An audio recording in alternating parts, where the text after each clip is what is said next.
Hi, everyone. Welcome. We're going to get started in just a couple minutes.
Welcome, everyone.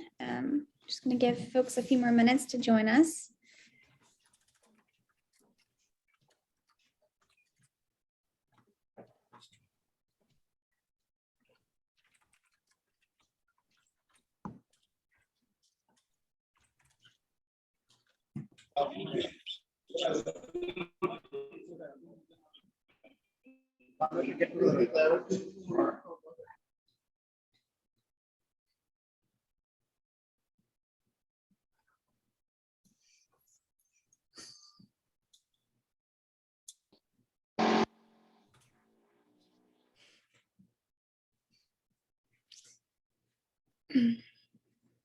Welcome, everyone. As you enter into the Zoom room, you'll notice we have a prompt here on the screen. You want to share your name, your organization, and we're sharing what gives us hope these days.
Give it just a few more minutes. Wait for a couple of our speakers to join as well. If you could just keep your muted.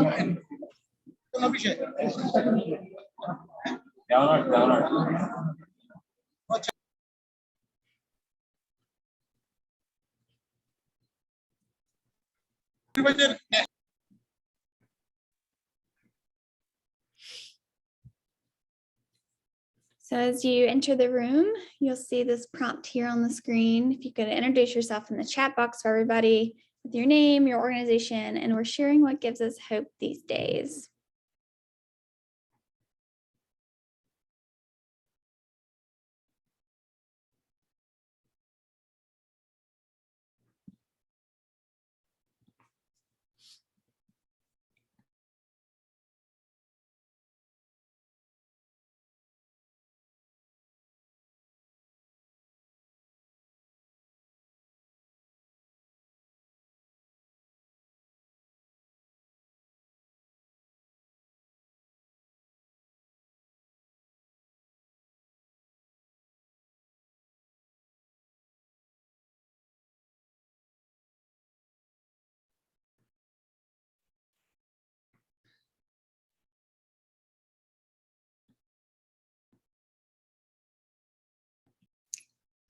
Okay, why don't we go ahead and get started? For those who don't know me, I am Hillary Heath with the Climate Justice Resilience Fund. I am the program associate for the fund, and I'm going to be the moderator for today's session. This is the first of 3 webinars that the CJRF has been exploring on climate justice and identity, that nexus there.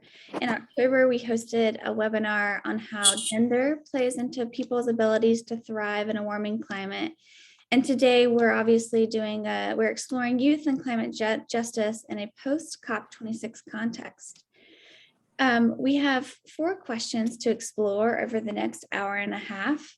These questions will explore how we are all feeling post-COP, approaches to building power among youth, what makes a strong climate justice youth movement, and what we want philanthropy to know about funding youth movements and youth organizations. Sarah, can you go to the next slide, please? We have 4 incredible speakers: Maria Alejandra Escalante with the Frida Fund, Emily Wanja with DocuBox and Climate Story Labs Africa, Janelle Tomlinson, who is an advisor on the Global Green Grants Youth Climate Board, and Shalaka Jadov, who is with the Youth Climate Lab. These speakers will have the chance to introduce themselves momentarily, but I wanted to go ahead and throw their photos up on the screen. We're going to be conducting this webinar in a different way. If you've been on past CJRF webinars, you know we typically have breakout rooms and panel sessions. We're not going to do breakout rooms today, but we are hoping to have a very participatory conversation and meeting. We're going to be running what's called a fishbowl. If you're not familiar with the concept, we're going to ask everyone that's not speaking to go ahead now and turn off their video and mute themselves. When you do so, if you see those 3 dots Sarah has kindly put on the screen, to hide non-video participants, that means you will only see people that are speaking. That way, when people are ready to speak to the questions we have today, they can turn on their video and they will automatically be put into the fishbowl. We ask that to have a fair conversation. We only have 3 to 4 people in the fishbowl at a time. So if you've been in the fishbowl for a while, you've answered a few questions, and you see someone else pop in, kindly ask that you turn your video off to give someone else a chance to speak. If you are having connectivity issues, or you're in a position where you cannot turn your video on today, please raise your hand or put into the chat that you'd like to contribute to a question, and we'll make sure your voice gets in the room. We don't want to exclude anyone who can't have their video on. So I think I see some people still have their videos on. So if you just want to make sure and everyone starts with their videos off, and then I will turn it over to our speakers to introduce themselves. Maria Alejandra, would you like to go first? Sure. Hi, everyone, and hello, Hillary. Thank you for that introduction. My name is Maria Alejandra. I'm calling in from my home in Colombia. And one of the many things that I do is to lead the work on climate justice and climate and environmental justice at Frida Fund, which is a youth-led feminist fund. And yeah, I'm very lucky to be able to be driving the advocacy efforts there. Yeah, very excited to be here and to respond to the question of what gives me hope these days is I've been involved in the climate justice movement for many, many years now. And it has been really incredible to see how much growth the movement has had, not only in terms of numbers, but also in terms of diversity and in terms of deep structural analysis. And I feel that the past couple of years have been fundamental for that growth. And I am just very hopeful for what the movements together can bring about in the next few years. That's me. Thank you. Shalaka. Hi, everyone. My name is Shalaka. Pardon my kind of scratchy voice this morning. It's minus 27 degrees Celsius here in Treaty 1 territory where I'm joining from, and it just means everything's very dry in the air. So I'm going to try to hydrate and not be as scratchy for our call. So I'm joining as part of Youth Climate Lab, where I work as the design and community manager.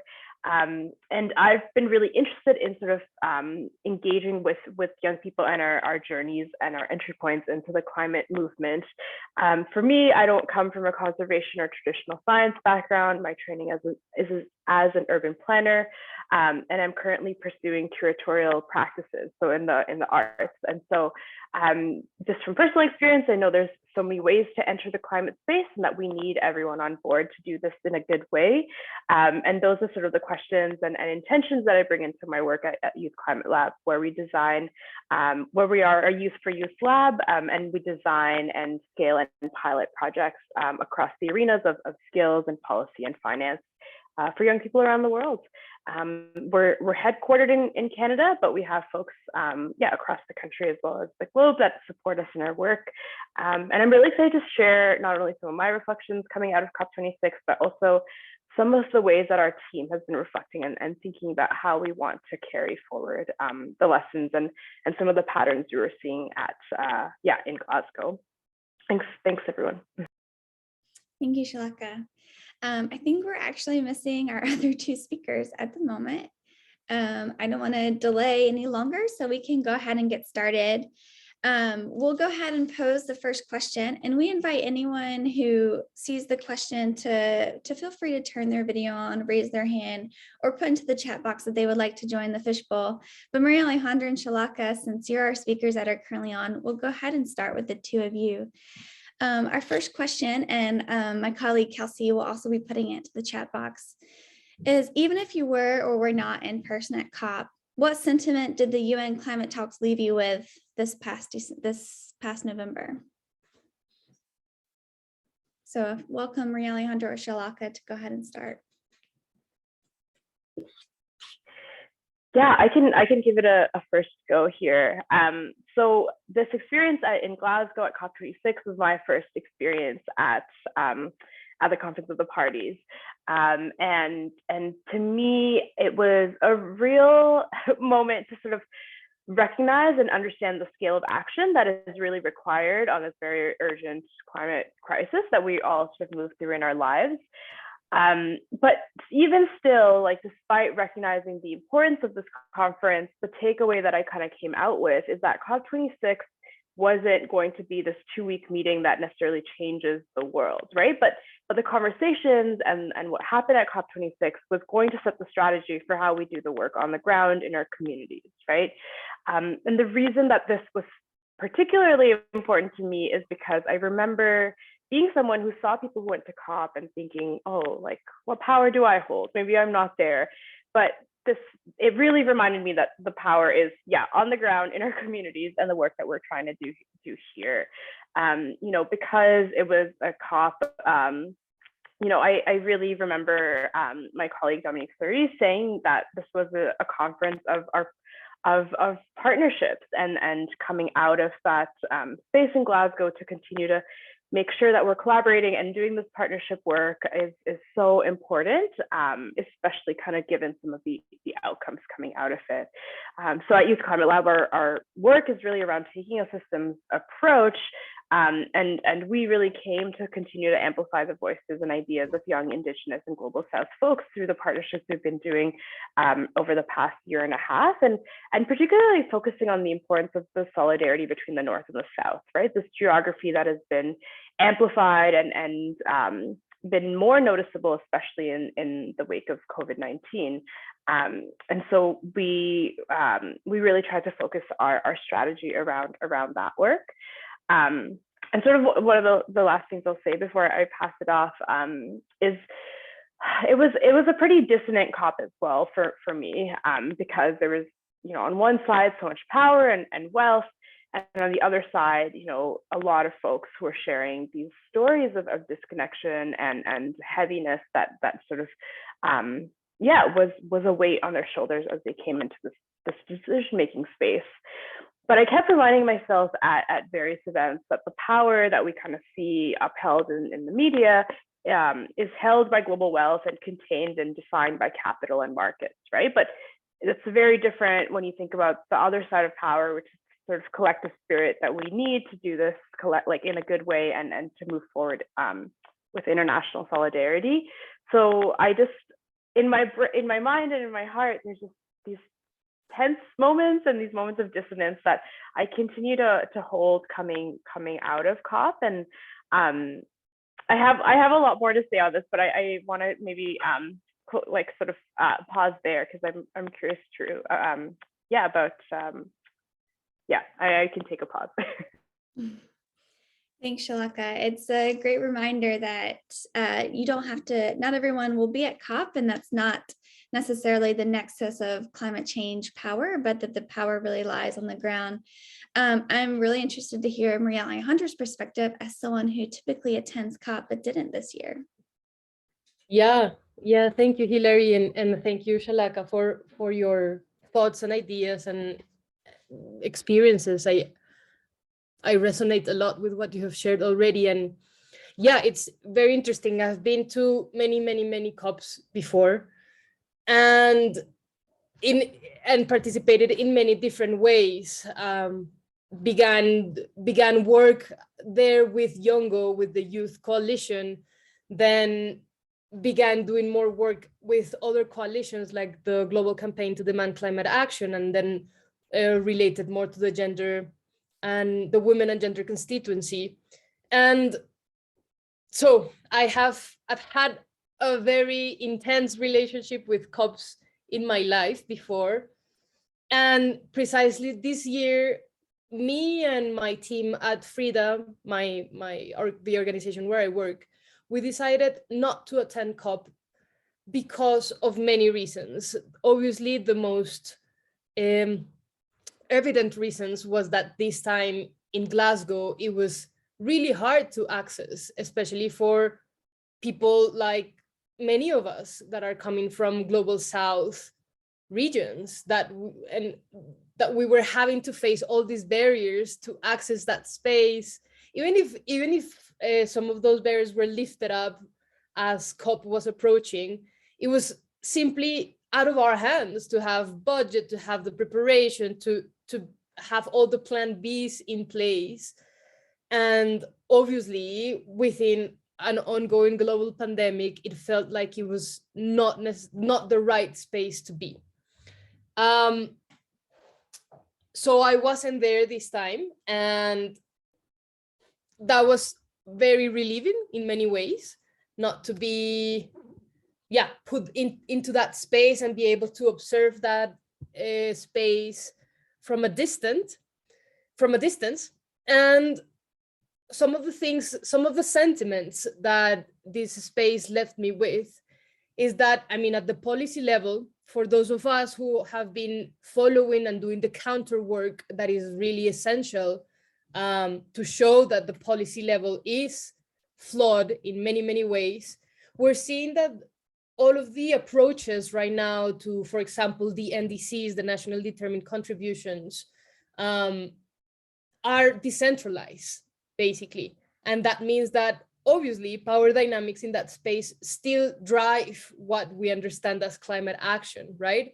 And it means that it's the perpetuation of the inequity and the injustice in the policy level, right? Is the mechanism that allows the inequity to continue, as well as what Shalaka was saying, the fact that reducing carbon emissions right now at a government state level is a transactional system based on market mechanisms, based on carbon offsets.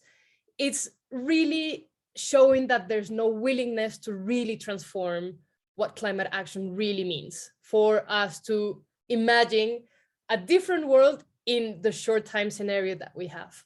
So I think, I mean, if you dive deep and zoom into COP, you can definitely see all the flaws, and you can definitely see that injustice still pervades the negotiations, and that power dynamics and those industrialized nations that do not want to give power away or resources away are still holding the the course of these negotiations. I think it became really evident this time that the lobby and the power of fossil fuel corporations is so high and must be so high in that space, because world leaders are really denying climate action when we're facing the deepest crisis of humanity. Like, that type of raw power dynamics needs to be really evident for us. And we really need to see that behind these governmental interactions, there is a lot of lobby happening of those industries that do not want to give power away because they have had the power for decades already. And I think that is essential for the movements to understand. I totally agree. COP is just one scenario in the big sort of struggle for climate justice. It's a visible one, is one that media likes to pick up on, but it's not even the core of it all, right? Like, the movements around the world doing divestments, direct actions, campaigning, protecting, protesting, educating, all of that is absolutely crucial. And that on the ground is sort of the field for challenging corporate power. And I believe that throughout the many years, the attention and the hopes and the sort of legitimacy of COP has been decreasing because the power of movements has been rising and because we see action in other spaces. And lastly, I wasn't at COP, but I was following and listening and talking to friends who were there and to people who were there. And I could see that the type of civil society spaces that were put up, like the COP26 coalition and the different assemblies that went on, are really showing, as I've said before in my introduction, how the climate justice movement is growing, not only in quantity, but in depth, in the sense that this word that we used to use, the intersectionality, is really being seen, spoken about, articulated. And I have the feeling and the hope and the vision that within the climate justice movement, we're learning to decentralize power and to give leadership to voices that have been in the margins before. So that's a little bit of an overall sort of sentiment after COP, obviously not being there, but sensing what's been going on. Thank you for that, Maria Alejandra. We'd invite any participants who are in the room, if they would like to share how they're feeling post-COP, to either raise their hand, turn on their video. Oh, looks like we have someone who's raised their hand. Crystal, we would love if you'd turn on your video and join us in the fishbowl. Good morning, and thank you so much, Hillary and Maria and Shalaka. I think the points that you guys have pointed out or spoke of really resonates with the approaches that the Inuit Circumpolar Council had at COP26. I should say I'm Crystal. I'm with the Inuit Circumpolar Council, which represents Inuit in the circumpolar region that covers Canada, Alaska, Greenland, and Chukotka. I am located in Canada. And it was really interesting, you know, this is my second COP. I attended Madrid, Spain, which was my first ever COP, first real experience in climate resiliency and justice work. That my first time going there was really a complete blur. I don't really remember what happened over at COP25. It was very overwhelming. But for COP26, I had the pleasure of being able to coordinate the efforts of Inuit at COP26. We had the largest Inuit delegation that we've ever had at one of these conferences. And it was really, I think, Maria, you had mentioned, you know, giving the voices to those that are leading climate justice and climate resilient initiatives. And that was really our approach, was how can we ensure that those that are being impacted the most are voicing their concerns, that are providing lived experiences of the effects of climate change in their communities. and giving voices to communities and grassroots organizations that are putting in effort, that are experiencing this, but are also developing strategies in their own communities in terms of what they're doing and how they're combating this challenge. In the Arctic, we all know the effects of climate change in the Arctic. It is really detrimental to the entire world. We literally need to start making policy changes and advocating for policy changes in the Arctic, because anything that happens in the Arctic is literally spreading everywhere else. We're seeing that the Arctic is the natural refrigerator for the entire world. We act as the freezer, but the more that the ice melts, the more that the rest of the world is going to feel that. And we're seeing that. We're seeing that in fires. We're seeing that in floods. We're seeing that in just changes within our climate, wherever that might be around the world. There's droughts that are happening, and a lot of that has to do with the vast changes that's happening in the Arctic. And for Inuit, one of the challenges that we're seeing is that our land and our ocean is being impacted so much that it's affecting our entire beings within our communities. Our language is changing so quickly because of climate change. Our infrastructure, we're having to move houses from where they have been built away because the erosion is getting so bad that houses are literally sinking into the ocean. We're seeing changes in animal migration, which is affecting our food systems. The situations of people's homes, the infrastructure, because of the permafrost melt, we're seeing so much changes in our homes, which is affecting our health. And so that was really our approach at COP26, was giving the voices of the people that are being impacted the most, and telling the world that, hey, this is lives that we're talking about. It's not about policies. It's not about, just trying to bring awareness. This is literally an emergency where our entire people can be washed away by the melt of ice and the sea level rise and the erosion of land. And so when we were at COP, that was really our big push, was getting our Inuit delegates in panels as much as we could with scientists, with researchers, with policymakers, so that they themselves can hear firsthand the impacts that we are having in the Arctic. We work very closely with the Samis in the Scandinavian countries. We are constantly, working together in, efforts of changing policy within our governments, our heads of states and policy decision makers, all of that.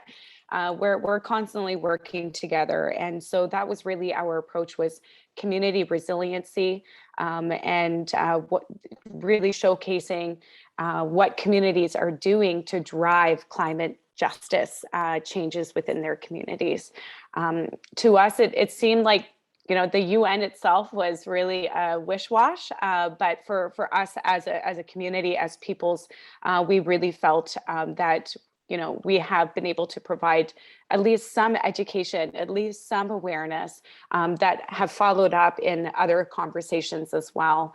But really, it is about that advocacy component. And I just wanted to say, I don't want to take up too much more space, but thank you both so much for your input and your time. Thank you. Thank you, Crystal. For those who aren't aware, the Inuit Circumpolar Council also has a pretty large youth delegation that they sent to COP. So it's really inspiring to see, Crystal, that you mentioned you were able to get some of your delegates into conversations with policymakers. Moklis, I saw you popped in and had your video turned on. So if you want to join us in this little learning circle, feel free to turn your video back on. Shalaka, you have your hand raised. Yeah, I'll give folks another chance, but I really wanted to respond to some pieces that Crystal also shared. So I'm happy to wait since I've already had a chance to speak, but we can hop in as well. Okay. We also had Joseph, who just raised his hand. So Joseph, let us know if you're not able to turn your video on, but feel free to unmute, turn your video on, and join us. Hi, Joseph. Hi, how are you? Good. I don't know if I've already turned on my video, but I also wanted to say that it was my first time at COP, and the kind of experience I had is one of the experiences, like one of the speakers has already said, is that it was really hard to access Glasgow. It was a really tough time for us, but nevertheless, it was also a very big learning experience for me personally, being the first time to attend. And what I took up is that I've realized that there is a lot of advocacy that has been done for the efforts of issues to do with the climate change. But most people are not really satisfied with the results that are happening right now, particularly with the world leaders in the kind of actions that they should have taken by now. A lot of effort is being put, but little is being done on the other side. But I think we shouldn't tire, and we should not give up on that. We should continue pressing on, because the little results that we've gotten right now are through a lot of advocacy efforts that have been put by different actors who are very passionate with combating effects of climate change. And that is the most thing that I learned when I was there. Thank you, Joseph. Your question about, or your comment about Glasgow being hard to access, I think is a pretty good segue into our second question. And I'm going to move us along just in the interest of time. Shalaka and Maria Alejandra, if you'd stay in the circle with me, and if I could have Nayara from Ngahamundo join us for this question. Our second question is, what approaches have been successful to building voice and power among youth? And Kelsey will add this into the chat box. Welcome, Nayara. Why don't we start with you?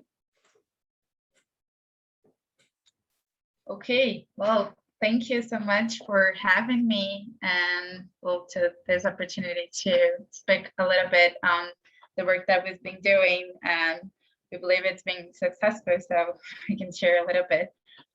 So just introducing myself, I am Nayara. I speak on behalf of Engajamundo, which is a youth-led organization from Brazil that works with mobilization and raising awareness of young people towards the social environmental agendas. And we mainly work with activism actions and education processes so that youth can see themselves as change makers and as people that can really participate and actually take the place of decision-making processes, which we've heard from Maria Alejandra and Shalaka and other people I have spoken, has been the most difficult part of it, especially during COP, but like from every other place and space that we've been working off. So I didn't really, I thought through a little bit about the question, and it is a really hard question, and it is really simple, because I mean, we've been testing a lot of approaches and different ways to work with youth and to really mobilize them, this really great group and diverse group towards this social environmental agendas. And there are a couple of things that we've been doing that really makes us more proximate, I would say, of really mobilizing and really making youth interested in working with these agendas. Of course, that if you feel the impact in person and you see it for yourself within your community, it's a little bit easier for you to act. But in the other hand, when you don't really understand how it affects you on your daily life, it's a little bit more difficult for you to really connect with it, and like to not really see it as a really distant subject. So this is something that we've been trying to do regarding an approach towards this really diverse group, is to really understand for each group and for each place and each community how the social environmental agenda, especially climate crisis and social justice and other subjects that we've been working with, how it affects you in your daily life and in your community, and like how you can relate to it, regardless if it is an international crisis, like kind of like really bringing it close to you. And this is something that we've been proving, like it really changes the way that youth relate to the issues, and it gets them more mobilized on acting on it. And when you look at the lens of diversity and inclusion, this is something that that we've been facing a lot too, and trying different approaches. But the main question that we've been asking ourselves is really how can we leverage the real participation of young people from all this context, all this really different contexts into our movement and into this agenda. So access to good equipment. I'm sorry, it's a really hard word for me. Access to good internet, or even simple languages, because when we're talking about the subject, I mean, it's really technical language. Sometimes it's really hard to understand. Like we work with people from different backgrounds, and sometimes we find it hard for us to explain what is, like climate crisis, what and how. We were talking about the COP earlier. I mean, we bring young people to COP, and it's a really complex system, and I believe that everyone knows. So it's really hard for us to explain everything. And one approach that we've been trying to is, and successful, really working on this, how to simplify the language around everything that we've been talking to, and like together with the how it connects with your daily life. I think that it really is something that it kind of like, it makes us a little more close and a little more into working with it. And just for me, not to take a lot more space, one other thing that is kind of like what makes Engajamundo. I don't know if you ever came across some actions or any work that we've done.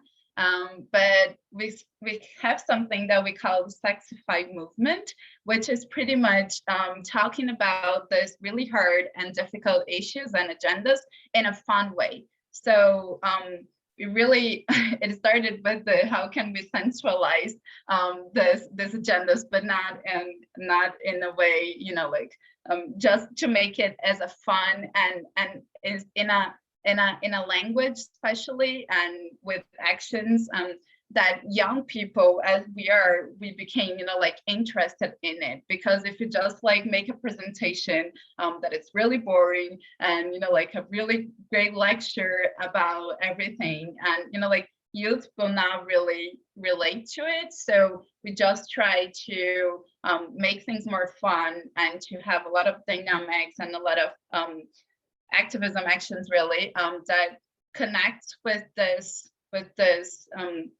the sense of fun, and this is something that we can talk about and enjoy yourselves. So some of our learnings, a lot of experiences that we've shared, and that I would like to contribute here.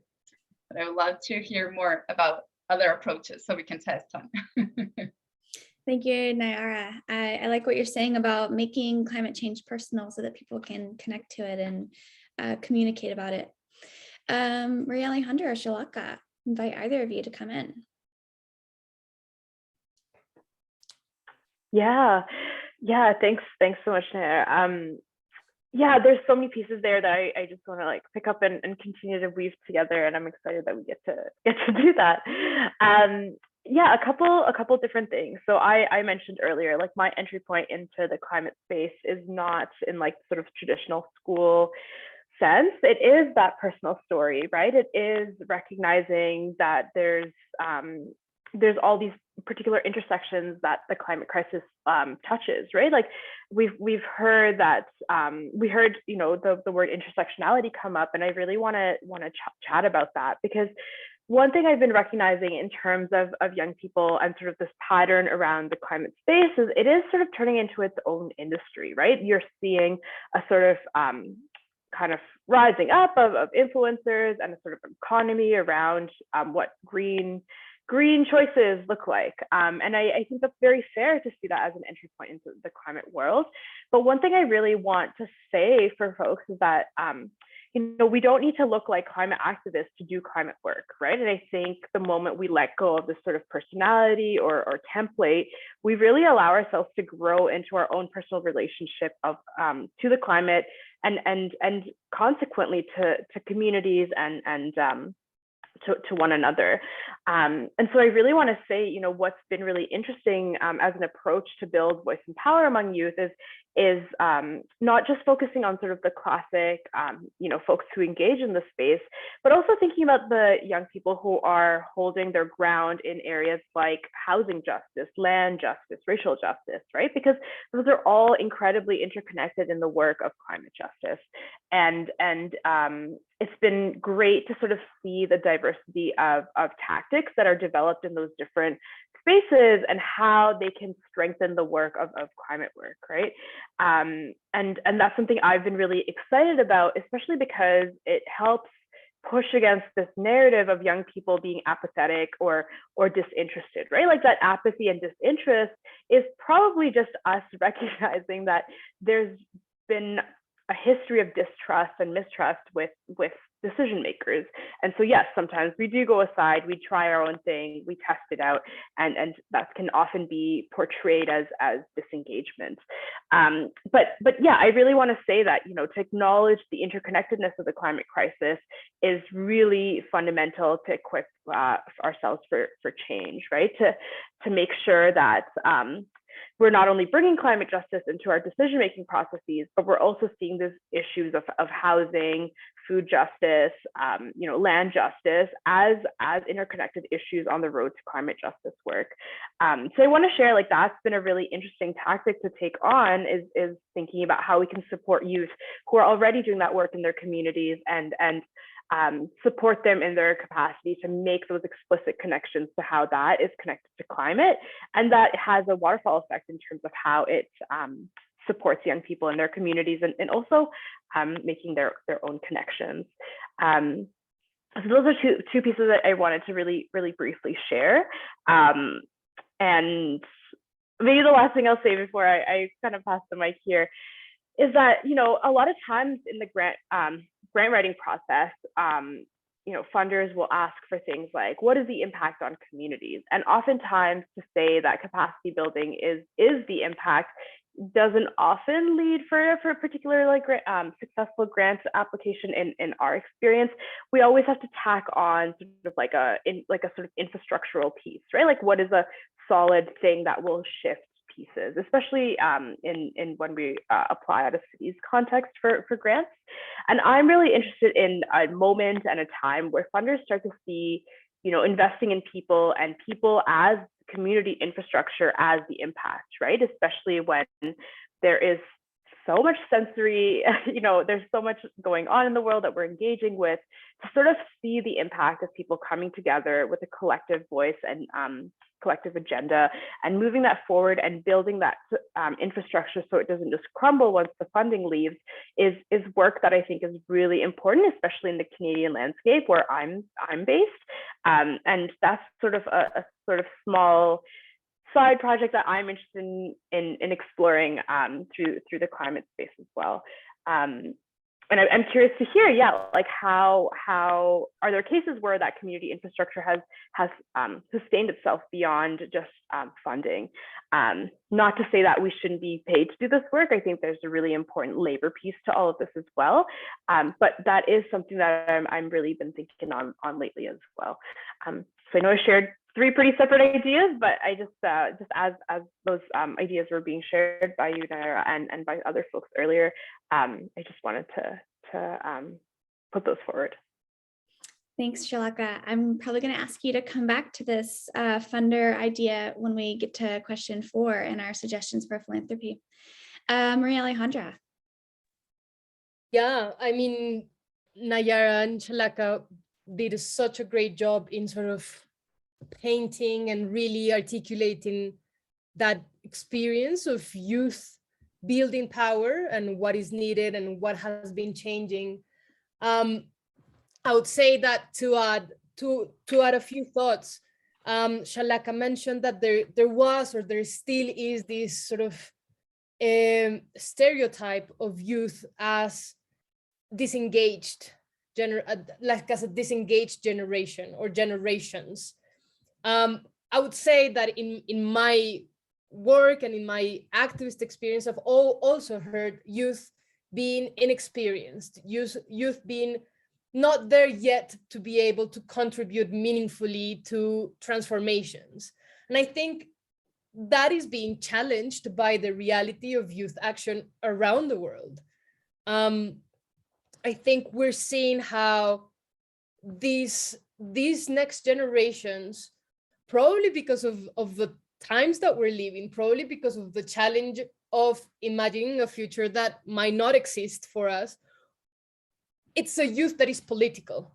It's a youth that is just not, I mean, and I'm talking in broad senses, of course, but I would say that it's a youth that is political, that it's a youth that doesn't want to compromise a good living, balanced, healthy ecosystem, the well-being, like el buen vivir of our communities for power.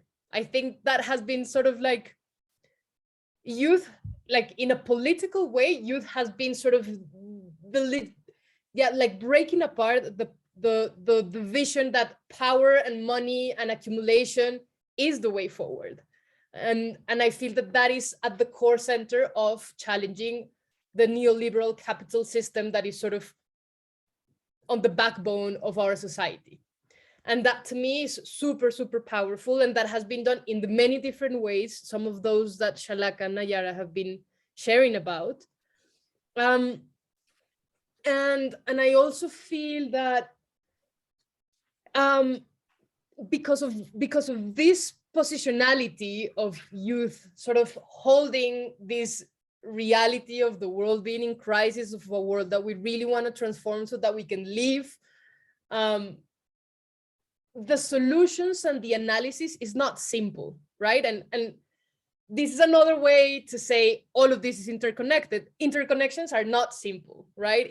It's a complex system of causes, effects, and when we speak about the climate crisis, I hear youth speaking in that systemic analysis, and that is a skill that has been learned in this generation. I feel like that being able to have that sort of skill to see the world in complex ways is a power that youth have right now. And it's not a simple narrative. And what Crystal was saying already, right, is the reality of Inuit people is multiple. There's multiple dimensions. There's an affection to land. There is a fear of being displaced. There is a fear of losing what has been there for centuries.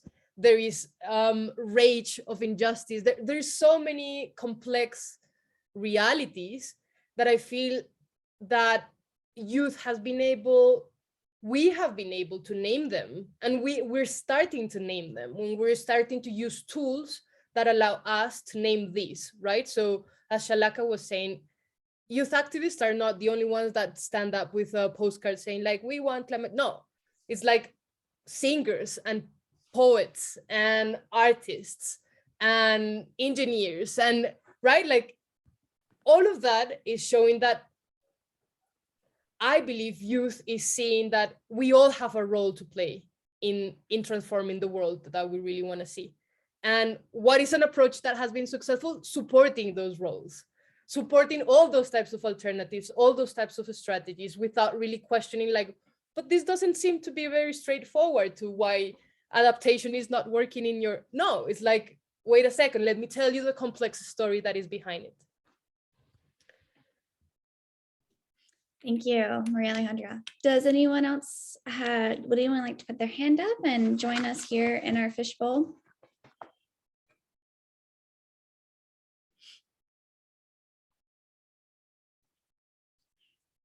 Don't see anyone else. Oh, Crystal. Thank you for letting me speak again. I just wanted to echo Maria's comments just in regards to supporting youth. One of the things that we've been really kind of pushing for as well is that oftentimes young people are placed into internships. Many Inuit are oftentimes, like when we're looking at climate resilient or climate justice, we're not looking for certifications and people having, a higher education background or diploma or any of that stuff. It really is around lived experiences. And so when organizations or funding becomes available, oftentimes it's talking about interns. It's talking about people that are in post-secondary education, which many of our communities do not have access to, who are not enrolled in post-secondary education, but provide the Indigenous knowledge that we are so needed in policy making. So we've been actually looking at it from an apprenticeship perspective, very similar to like here in Canada, there's apprenticeships where they learn from a journeyman, like if they're in the trades, they learn from a journeyman throughout the year. Sometimes it's 2, 3, 4, really depends. And looking at it from that perspective, and it's so holistic in terms of the approach. It's not downgrading our abilities to support initiatives that are happening in our communities. We learn by doing, and in Inuit communities, we do lack post-secondary education. We lack education, period. We have one of the highest dropout rates in Canada. We have, there's so many disparities that are facing Indigenous peoples in the Arctic. And so we're not looking for people that have, scientific knowledge in a westernized institution. We're looking for Indigenous knowledge, and Indigenous knowledge being they're scientists. Inuit Indigenous peoples are born scientists, are born researchers. And so that's one of the things that we've really been trying to push for and advocate for as well when it comes to funders, is that it limits how Indigenous peoples can actually support communities when it comes to climate justice, and not just climate justice, but anything really around marine governance as well, or wildlife, all of that. Everything is just so created in a way that is so westernized that it really does have negative impacts on Indigenous populations around the world. And that's all that I wanted to say. Thank you. Thank you, Crystal. I don't see any more hands up, so why don't we take this idea of this, a lot of you have spoken about intersectionality, not only how youth experience climate change, but also how they approach it and how they work on climate justice. And so maybe we could turn towards that in our third question. And what do young climate activists and movements need right now to strengthen and build the climate justice movement? Why don't we start with Maria Alejandra this time? And then could we also invite our friend Felipe who's working on just transition in Chile to join the circle? Sure. What do climate activists need and young people need to build the power of the climate justice movement? I would say one, but there's many, I would say.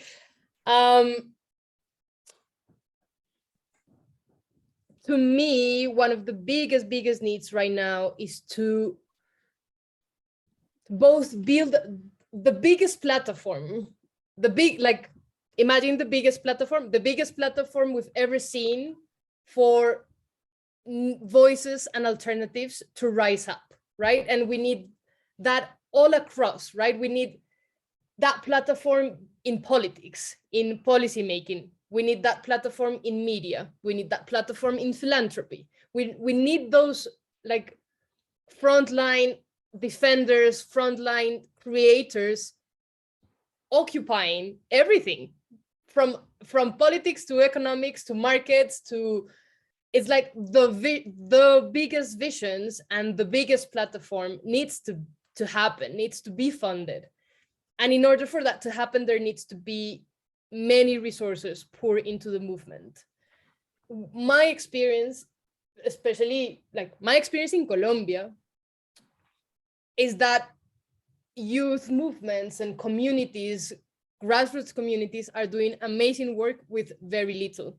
And that doesn't mean that they're very resilient, they can do a lot with very little. No, that means that imagine if they had more resources. Imagine if they were given the power, the voices, the spaces to share, to grow their power, to grow their alternatives. And I feel that that is, yeah, that platform that I'm talking about is all across, and it's enormously needed right now, and is enormously underfunded. But maybe that will take us to the next question. I'll just leave it there because probably Felipe and Shalaka have really great things to say as well. Thank you. Felipe. Yeah, thank you so much, Hillary. And thank you so much, everyone else who's spoken before, for the perspectives that you bring into this conversation. And I resonate with a lot of what's been said so far.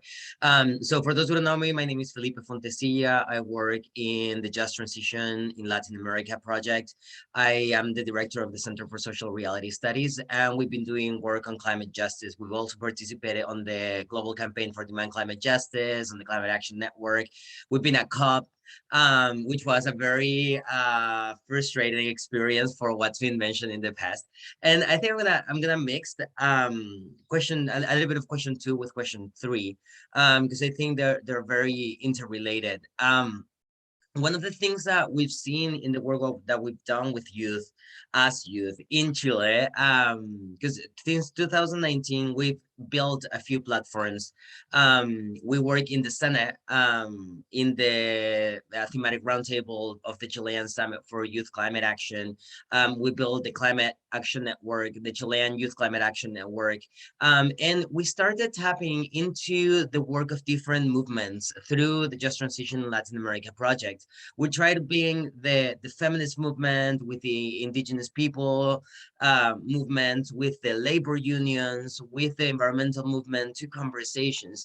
And what we see is that youth are really well articulated to do the work, and that we've been tapping progressively over the past 5-10 years into decision-making spaces, are progressively more and more recognized as valid interlocutors for decision-making, for policy-making.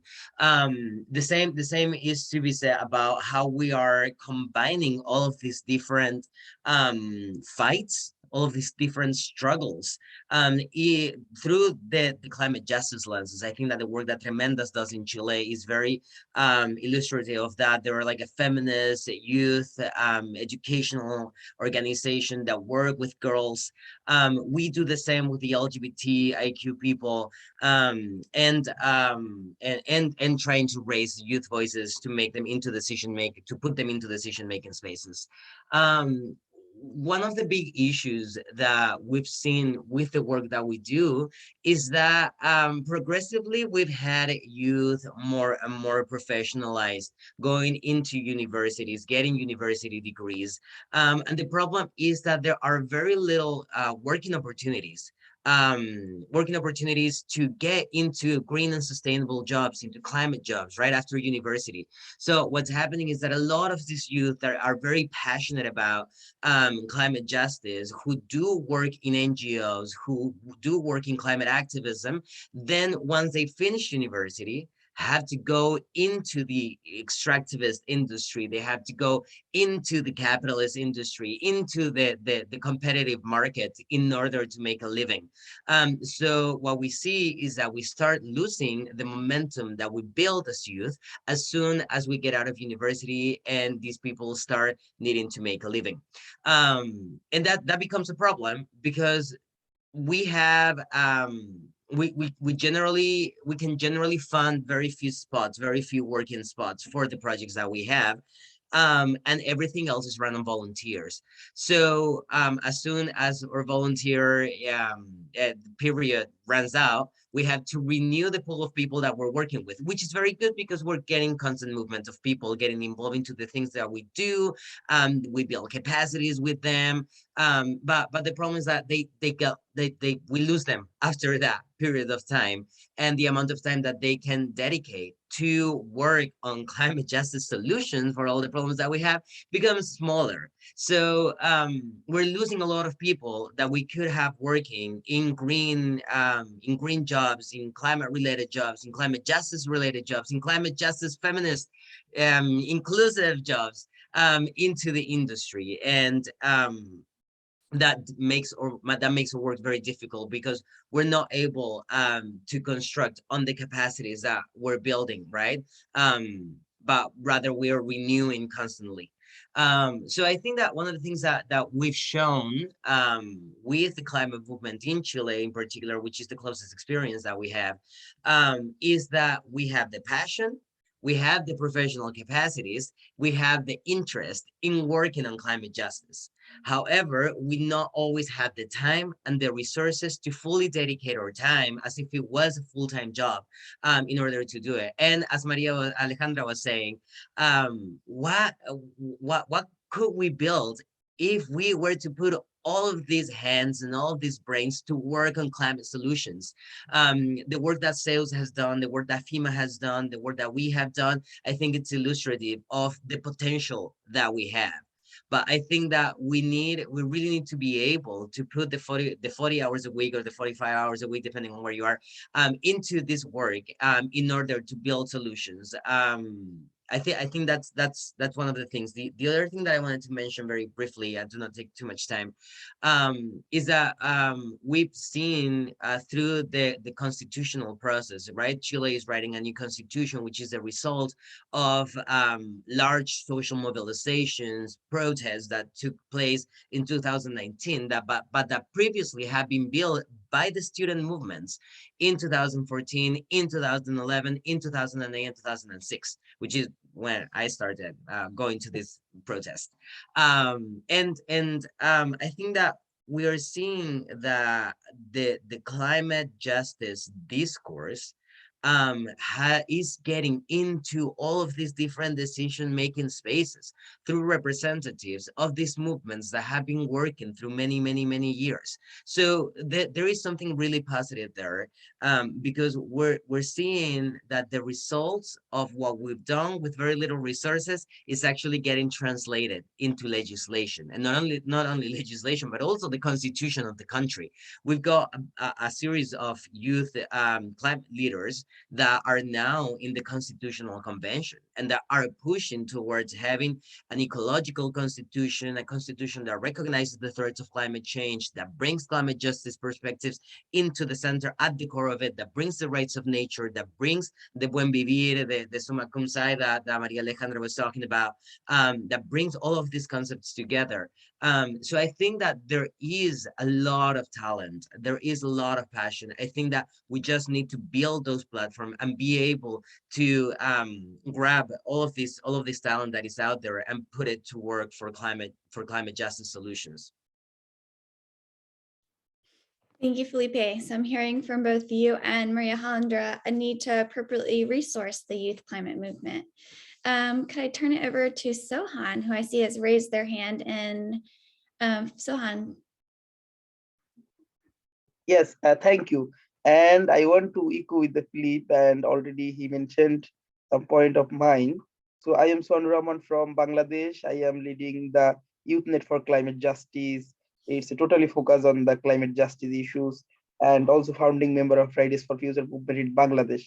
So I was attended in the COP, and my reaction for COP is the COP deal recognize again young people, but we are feeling they betray with us again because the community is not getting urgent support, and they remove the emergency word. We propose the COP26 presidency. It should be Glasgow Climate Emergency Pact, but they remove the emergency word, and their action reflect it's not urgent issue to them. And inaction or delayed action means million of girls will be forced marriage, and millions of people will lose their homes as a climate refugee, and thousands of children will be child labor in Bangladesh context. So my reflection from COP26, so we need a strong movement, and young people will be centered in the COP20, will be centered in the movement. And so we are demanding approve the system, and we are believe the system is faulty or it's a wrong system. So only young people or youth movement or Fridays for Future movement cannot break the system. So we need cross movement building. And like Philip mentioned, that we should mobilize all people who are vulnerable for a faulty system, like laborers, like student, like the LGBTQ people. In the COP, in gender action plan, they are only mention women in the gender, but they're not mentioning the gender diverse community. So this year, the Tunisia raised issue to inclusion of the gender diverse community, but Russia stopped the discussion. So they are not treating all gender identities here. So I am also feeling we need more young people in the negotiation process. And in COP25, all countries signed is a declaration. It's called Children Youth Climate Declaration, and they agreed to include minimum one young people in the country delegation. But my country and many countries, they're not including young people in the delegation and negotiation process. So we have to fight securing a single batch for COP, to securing our sponsorship or many things. So it's time to also advocate with the government to fulfill their promise to including young people in negotiation process. And only participation is not enough. We need to capacity building of the young people and the intersectional all of the sector. Then they can meaningfully engage in the negotiation process. And the Pacific countries, young people, I met with them and they talked with us. They are going to file a case to against the polluters country in the upcoming United Nations Assembly. Assembly in the international court. So many countries, young people also going to court. So how we can create pressure and we can express solidarity. And in the global south, we are facing problem with the sustaining our movement. So without the movement building funding, and many agencies, they are not providing youth friendly funding or movement building funding. So without the movement building funding, we cannot sustain the movement long run. So it's my my all my thought. Thank you. Thank you, Sahan.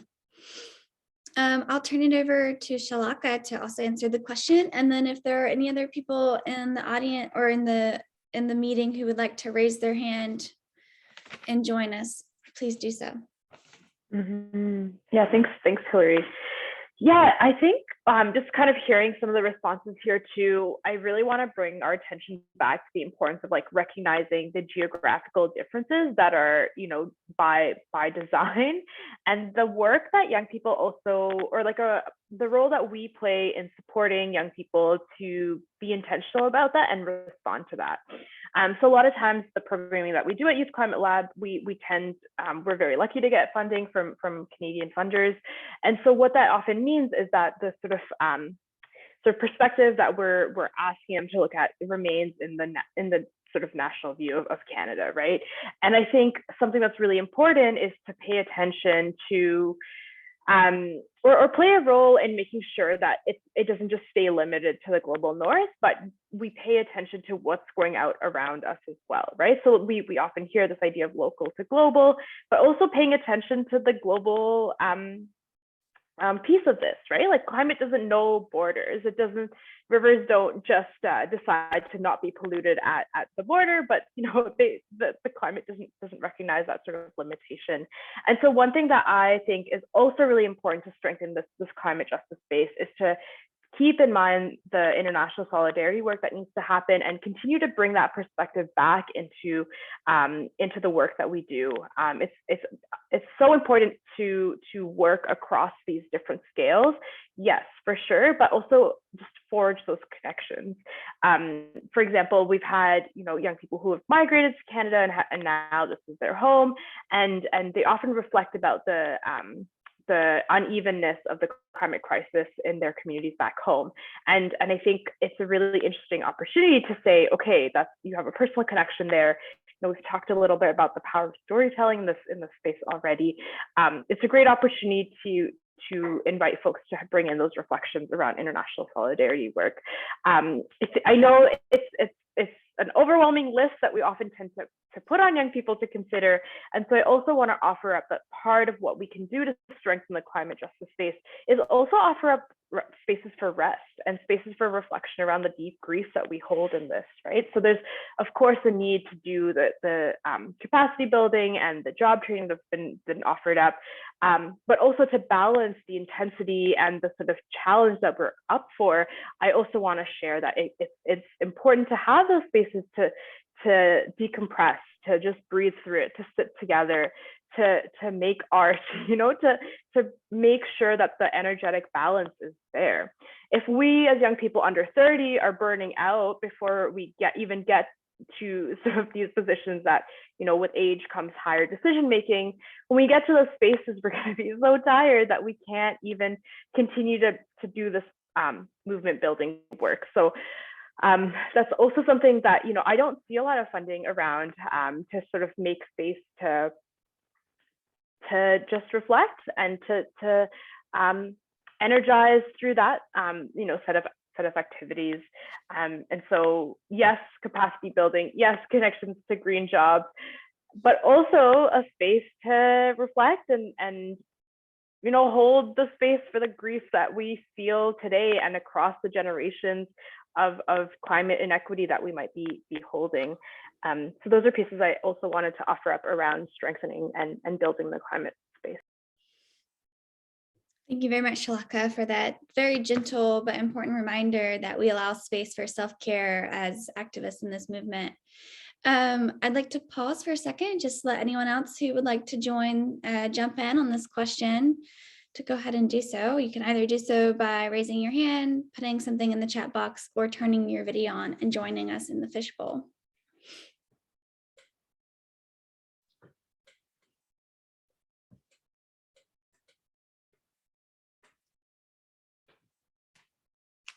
Okay, I'm not seeing any movement. Or Mokles, please, I see you've just raised your hand. Please join us, turn your video on.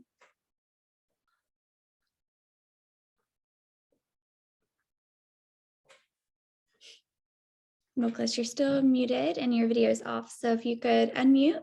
Yeah, can you, well, the video is not, I'm not really able to on the video, but anyway, just gonna speak. I think lots of discussions happened already. About the youth, I have a question to the panelists that, well, what sort of youth we mean? I mean, who are they?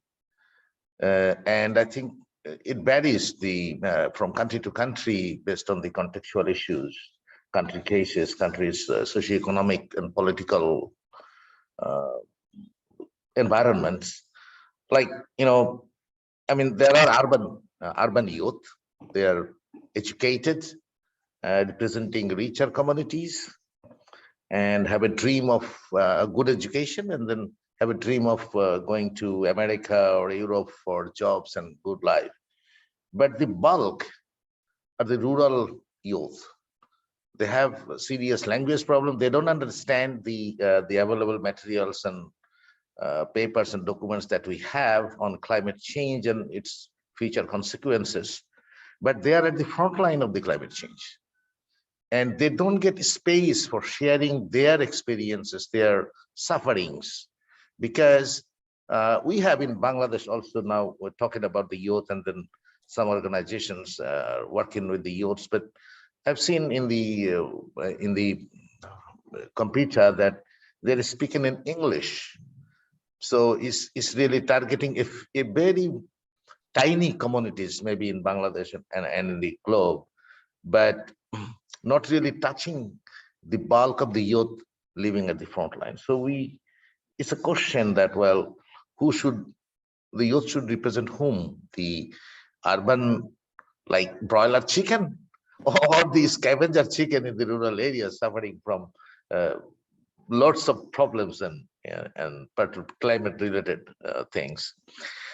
And Alejandro also said that, well, we need actually a greater youth alliance within country, south to south and north south, so that a greater movement can be launched continuously, both in country, because we see that, well, some countries in the COP, actually they at the last moment changed the text from phasing out of coal-based things to phasing down, meaning that, well, we like to reduce, but well, like to continue with that. So some of the frustrating things, and also a good thing that, well, I see the nature-based solutions is now in the discourse, and then lots of presentations and this and that, and loss and damage things is also getting kind of space in the discussions. However, we know that this should take a long time, but we are, I think, being a civil society person, I'm positive to see changes in future.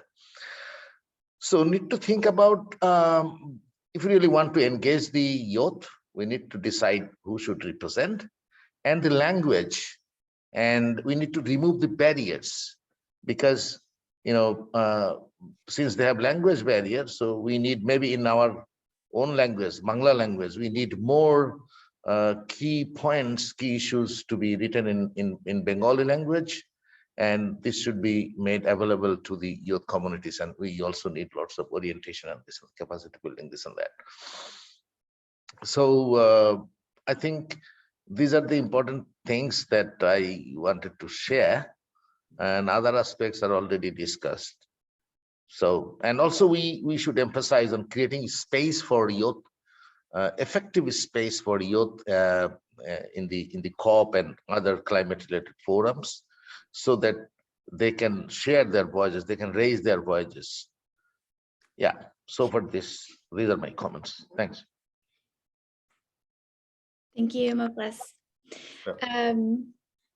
Would Maria Alejandra, Shalaka, either of you like to respond to this idea of what constitutes youth and who engages, and what does that mean for rural versus urban, or different the different complexities around what it means to be youth?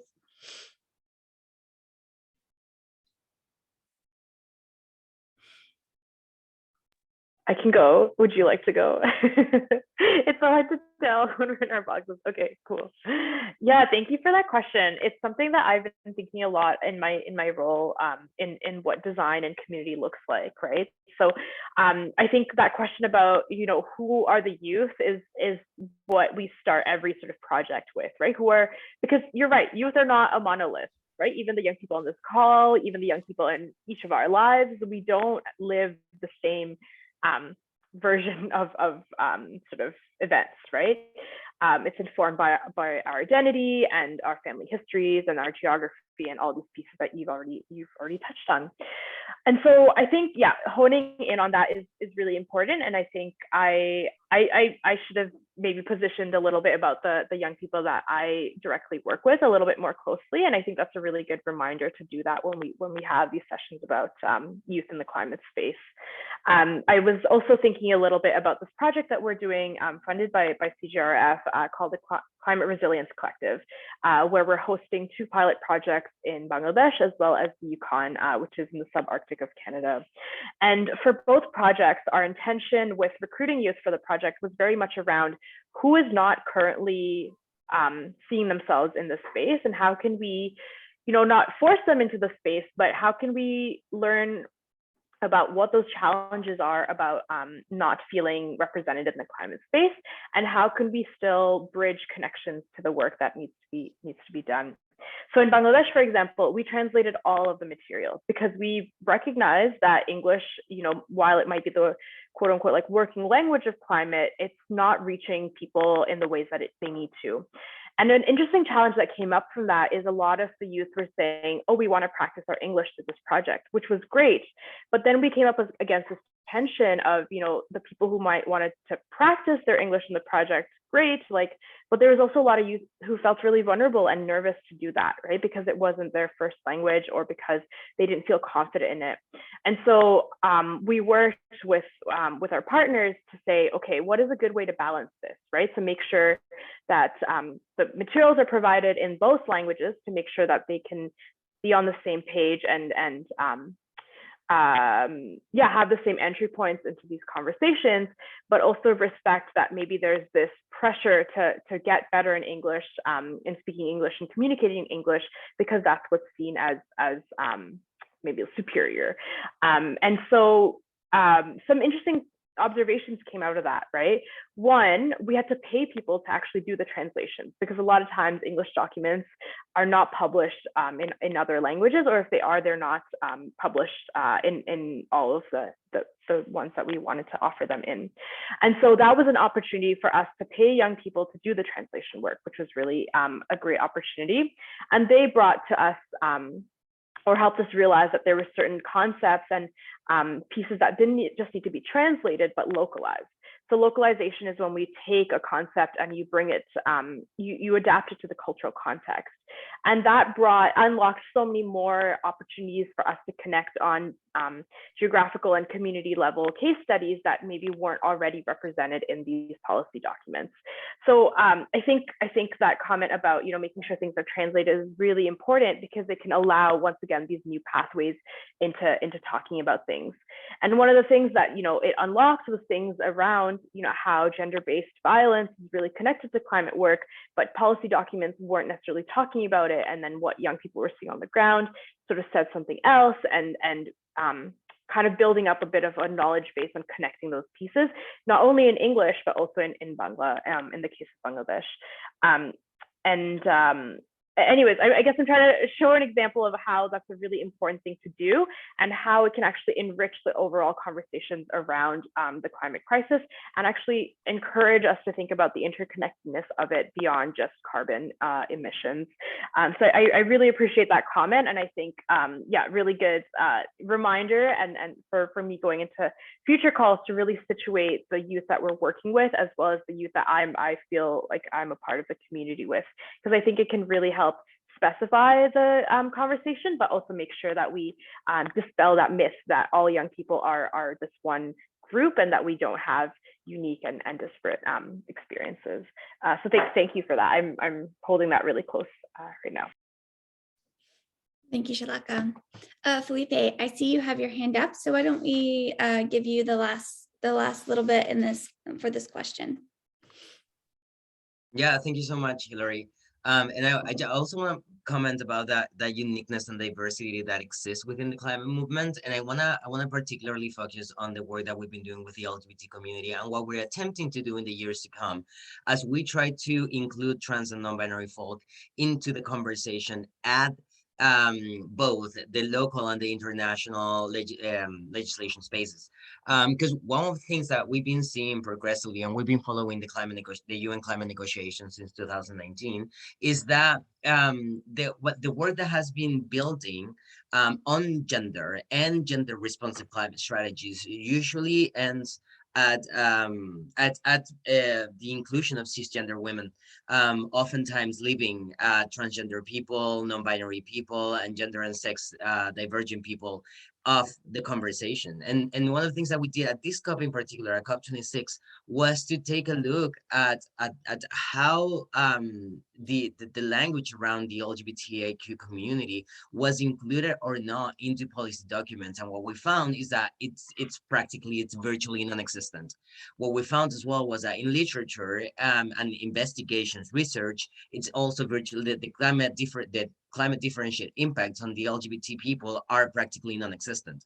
And we have a large amount of LGBT folk in the climate movement, in the youth movements.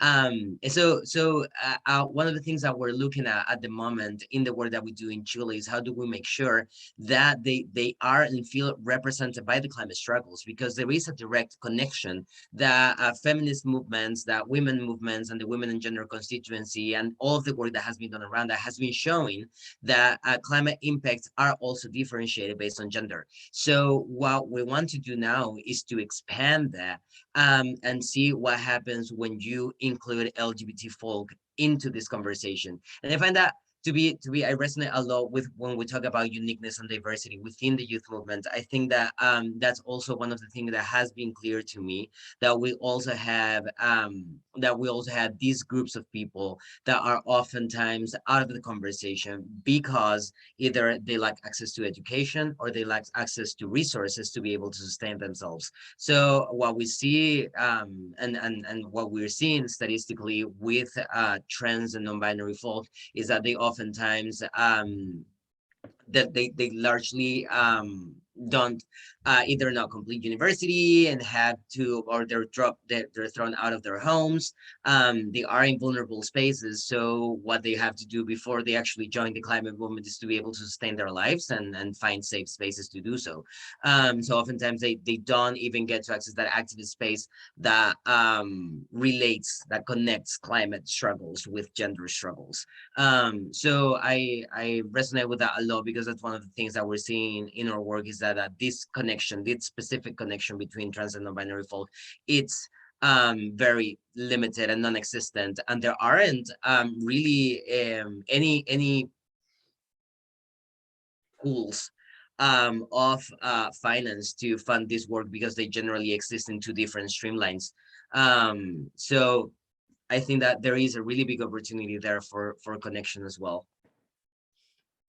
Thank you, Felipe. In the interest of time, I'm just going to move us to our last question, which is around what would we want philanthropy to know about funding youth-led movements? We've briefly heard from Maria Alejandra and Felipe about resourcing movements. We've heard from Shalaka about investing in people in these movements. And so let's just take another look at this question. And I'd invite Susan from Global Green Grants and Faith from Madre to also join us in the fishbowl and contribute to this question. Faith, why don't we start with you? Thank you, Hilary, and every other panelist who have spoken before me. My name is Faith from the Indigenous Information Network in Kenya. We are Madre partners. And I'm currently based in the community center called Olorukoti Resource and Knowledge Center. And we have been working on a research where we have called Girls and Climate program, where we have conducted research in our communities here on the local, where they are actually located. And we have found that the youth are vulnerable to climate change following the high temperatures, the lack of food, missing out on school, and dropping, and the gender-based violence that comes with it. But we have also seen the youth coming out strong and boldly in their different capacities to take action on climate change, mitigation and adaptation through education, creating awareness, doing different conservation strategies in their own capacities with the little funding they're able to get. And it's been amazing seeing the change that it has brought in their communities. And like Maria was just talking about, I have also wondered how much we can do with more funding in our communities and the concrete actions that we'll be able to do. And I will just start by saying that the youth can be trusted with funds to manage to do the projects in their communities and to impact these concrete actions that we want to see in solving the climate justice and being part of it all. And that funds that like hard to access and use for the youth. And emphasizing on direct access for these funds for the youth will be very important, because usually the money would go through different levels, probably even governments, and we worry that most of the time the youth and these grassroots organizations are not able to access this money in the end. And this is actually where we want the money is needed to actually create these changes, because as they have said, the youth and women are very vulnerable to these changes, and therefore where the money is actually needed, it never usually gets to them.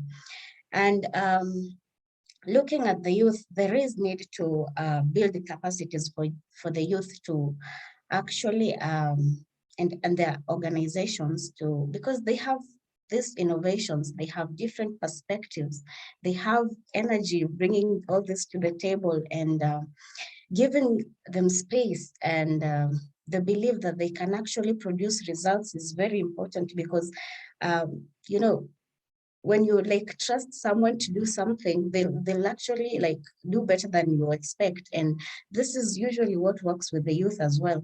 And looking at what they produce is even more important, because borrowing from one of the meetings I was at COP, there was a suggestion that result-based approaches during evaluation will be important, which is something I think also can be adopted when dealing with projects led by the youth and their organizations, because what they have been able to do so far is really big and powerful. And having the funders look at these results that have been produced is also very important in the evaluation process, to also continue and advocate for more youth and youth-led organization funding as well.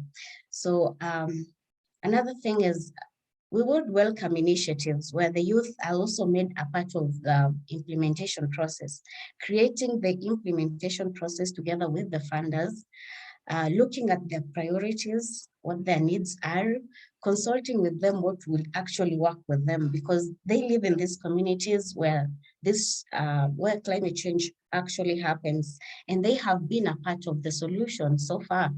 And having these funders look at this, their priorities and what will work for them, will also help the youth, you know, be able to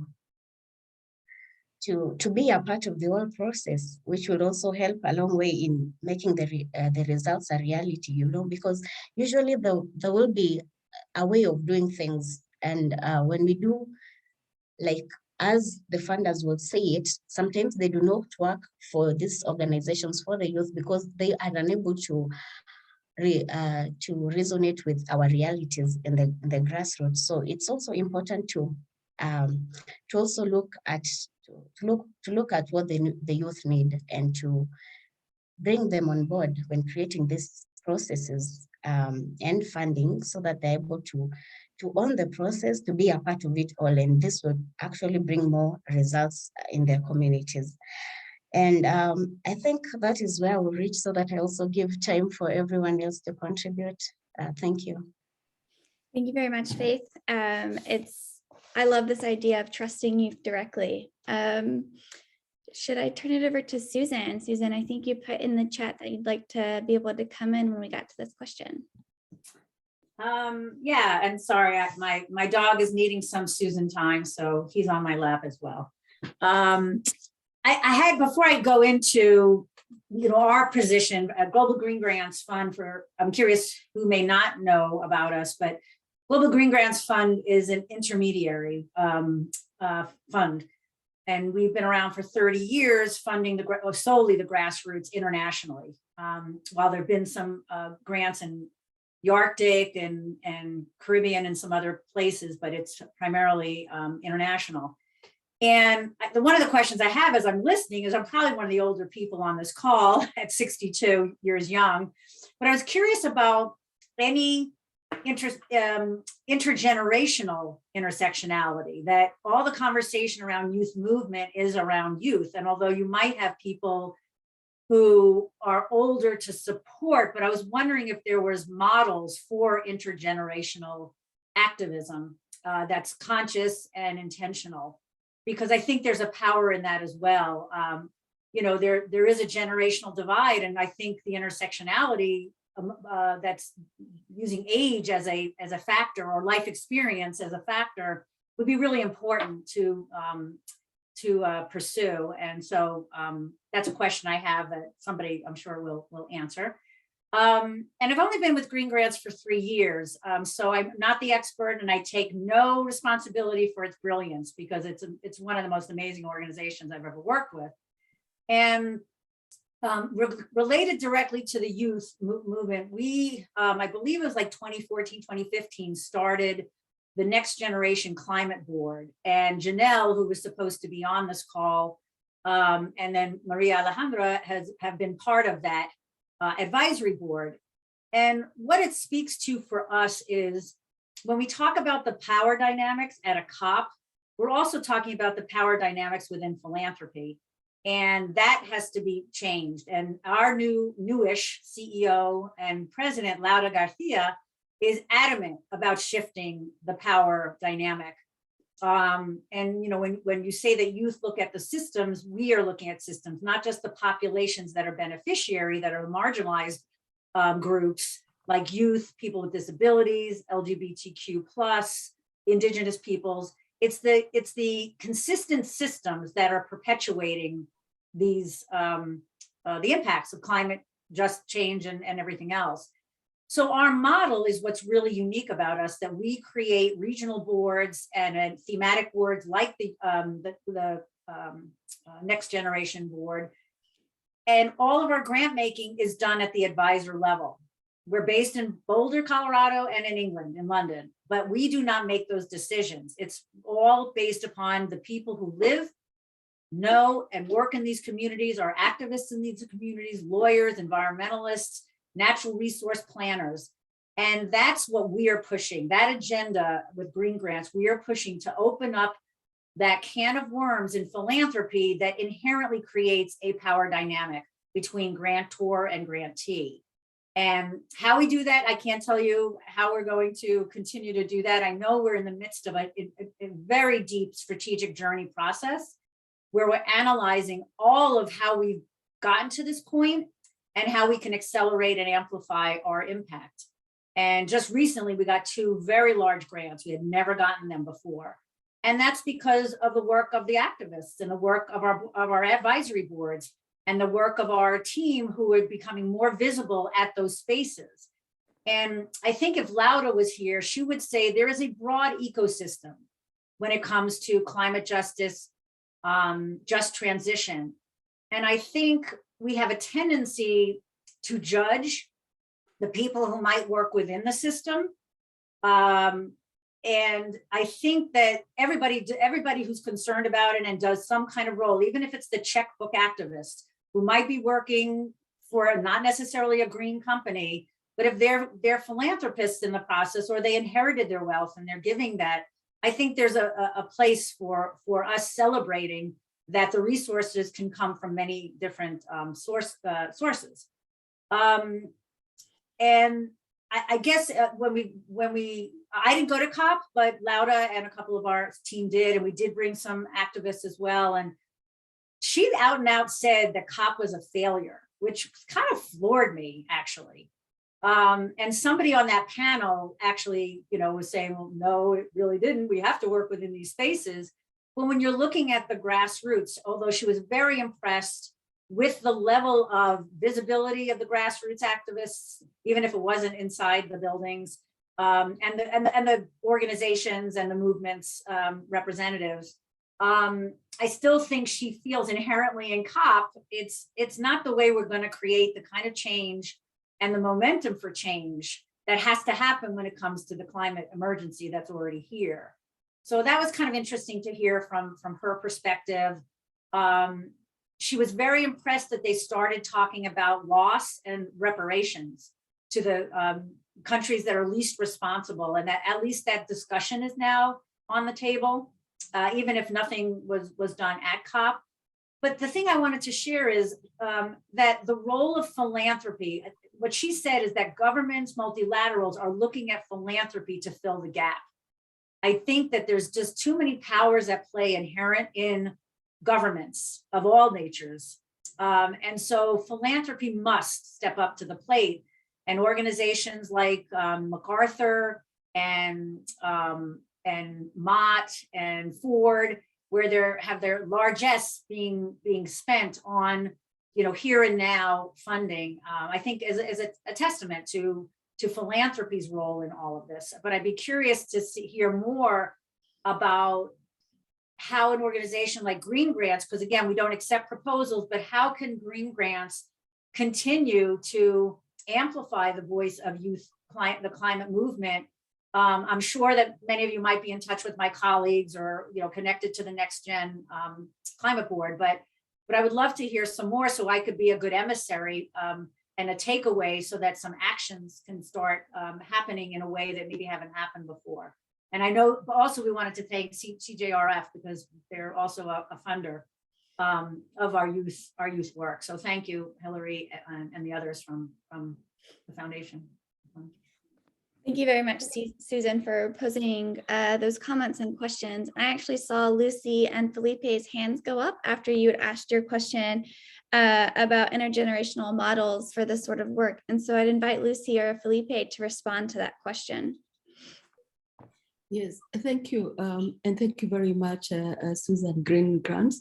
I think that's really very good to bring such questions up. And I want to say that I work for, my name is Lucy Mulenke, work for Indigenous Information Network, is a partner to MADRE, and we've been working on issues of girls and climate. That's what Faith was talking about. And we also did a kind of a research and a study with the girls to collect data for issues of climate impact on Indigenous women at the grassroots level. And just to talk about the intergenerational, some of us, like we are over the 60, you've said, we are in the 6th floor. And we've been working with the young, all these young youth in different ways, like the young girls who've been working with, mentoring them and making sure that at least they can pick up some of the information and try to make sure that from the community level, they're active and they're creating the interest which Faith has mentioned about. So it's happening, and there's quite a number of different activities that are happening both in Africa, Asia, and Latin America, not only at our own level, but also in other processes, especially on environment, on both the climate and also on biodiversity and desertification. And what I wanted to add also is that apart from the discussion, the plenaries and so on, I think there is a lot that we need to appreciate on the climate change. And we should, in my view, I don't think we can say that it has totally failed, because there is quite a lot of activities that go on during the climate change meeting. And those side events, activities, and Susan has just mentioned, even those that happen outside the complex are very, very important. And actually they empower the communities and especially the youth. This particular conference, we saw quite a number of youth, and they were all doing different activities, speaking in different spaces. I think that is really wonderful to have their voices come out. So, and also the women, Indigenous women, really had a lot of discussion and a lot of different activities just within the side events.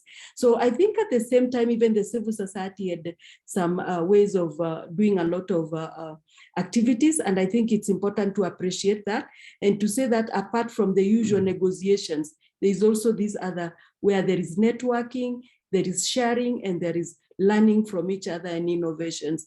So this is just what I wanted to say, and say that we encourage the old and the young to work together, because in our Indigenous communities, we have traditional knowledge, which we need to have the young people also learn and be able to pick up, and we also learn from them, especially when it comes to technology and other issues. Thank you. And then maybe Felipe can also add on that. Thank you.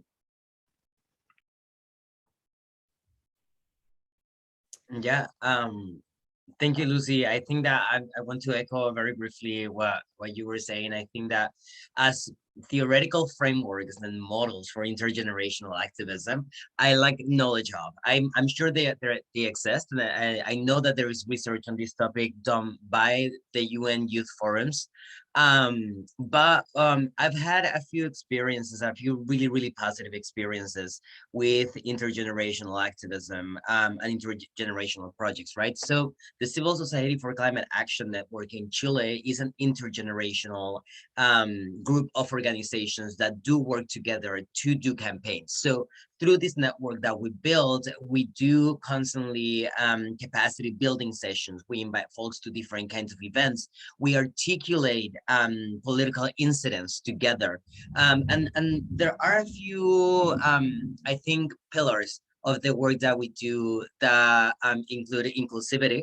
So making sure that the platforms that we build are accessible and understandable for everybody. Respect. So it's a question of whether what kind of space do we use and when do we use it? What kind of spaces do we allow youth to speak? What kind of spaces do adults speak at? So finding a balance between hearing everybody's voices and participating becomes really relevant, and in particularly with certain questions. So we have a coordination team that includes youth organizations and other and another organizations, environmental organizations that have longer run in the country, and they coordinate the kind of how to facilitate the dialogues that we use to construct content that then we take to the legislative, to the constitutional convention, etc.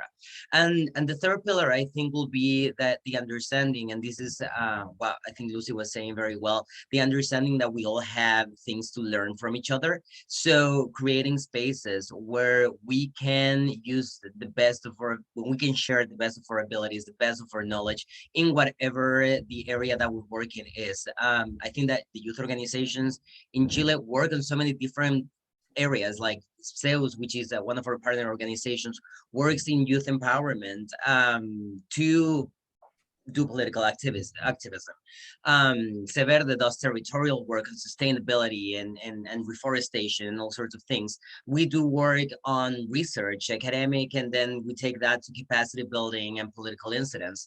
So there is such a diversity of things that we do, that to have us together in one space becomes really important. And I think that I think that keeping those pillars in mind makes the work really positive. And I think that we've had a really good experience with the SCAC, the Civil Society for Climate Action Network.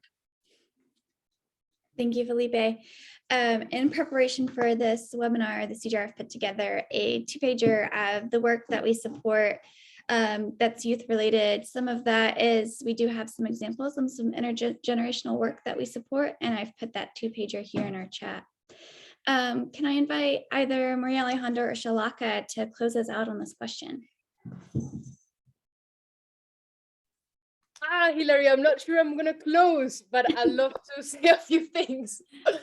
Wow, there's so much richness in this discussion.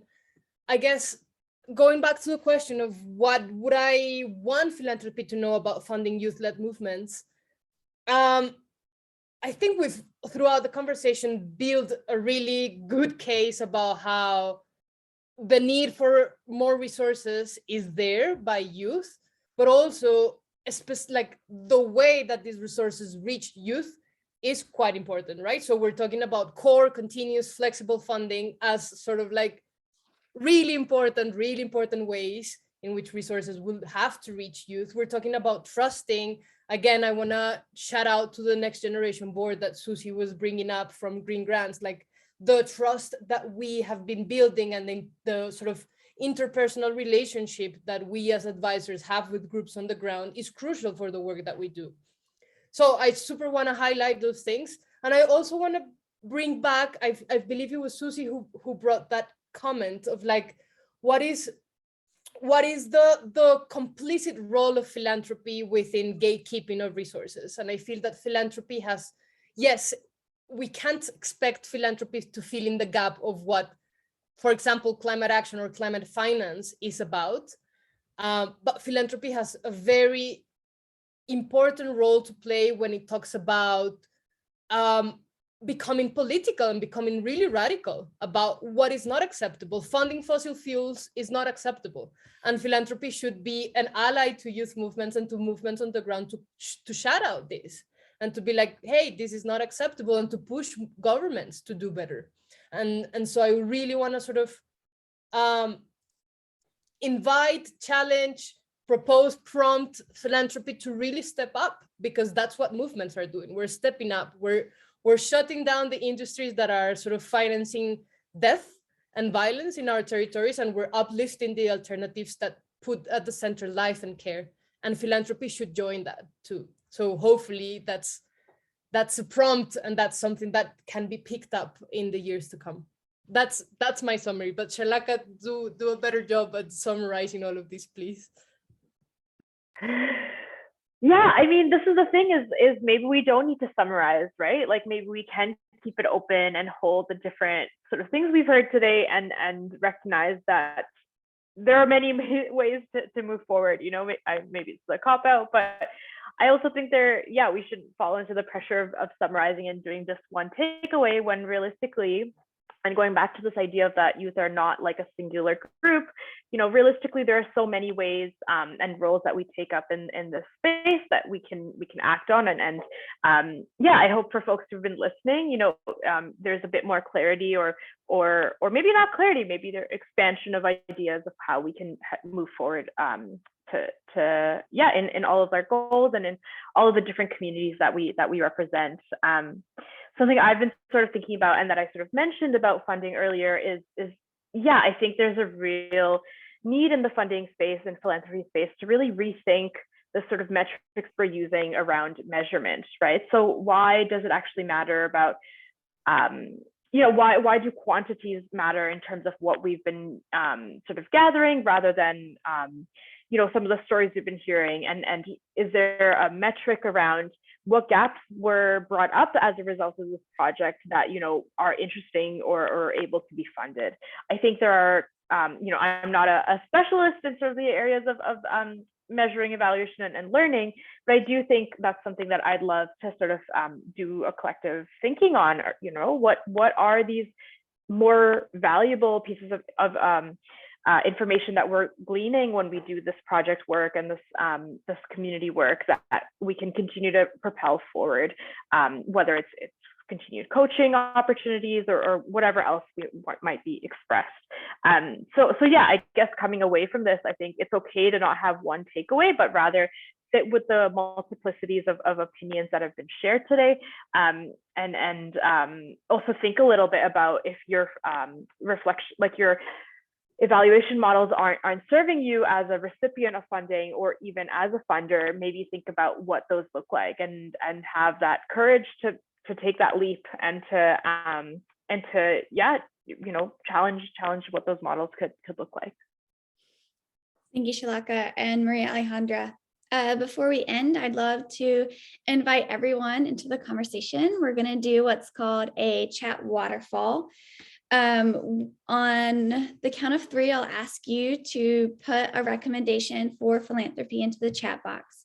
So if you could put one recommendation for philanthropy, don't hit send. I'll tell you when to hit send, and then we'll just have all the recommendations coming through one at a time.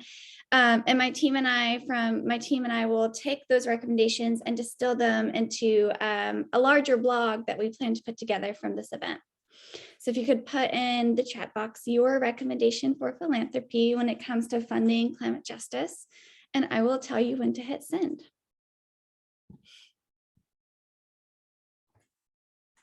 So everyone should be typing.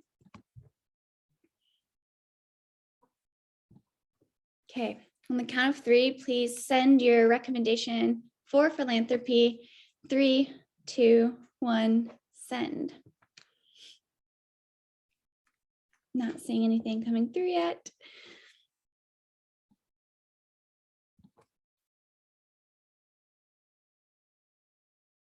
Okay, so maybe I didn't give enough time. Some people have very deep recommendations for philanthropy. There But yes, we would love to see what you would recommend philanthropy do to fund the climate justice movement.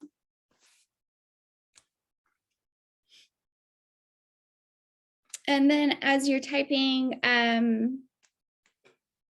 we're seeing some come through, being outspoken about challenging the systems that destroy life and put life at the center.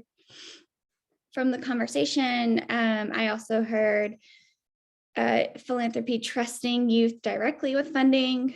We want to see core, flexible support and youth movements that are appropriately resourced. Listening to communities about what they need and reflecting on evaluation models. So thank you, Shalaka and Maria Alejandra, for putting those comments in. And then as we close, we would just like to think about how we can continue this conversation. We do have a planning group that will meet after this webinar, maybe before the end of the year, maybe not. We'll see how calendars align, and we'll think about, would we like to do another webinar like this and open it up beyond the CJRF community? Is there a research question or some sort of output that could be beneficial for the CJRF to fund around this question on climate justice and youth? So if anyone's interested in joining that planning group to figure out the next steps from this conversation, please do either send me an email or raise your hand or put a note in the chat that you'd like to join that conversation. We'd love to have more of you join and figure out what comes next out of this. I think that's it. A big round of applause for everyone who joined in the fishbowl, especially Maria Alejandra and Shalaka. And thank you all for joining us today, especially as it gets near the end of the year. I know there's a lot of competition for valuable calendar time, and so we appreciate you all joining. Thank you very much. Thanks, Hillary and CJRF for hosting. It's been really great.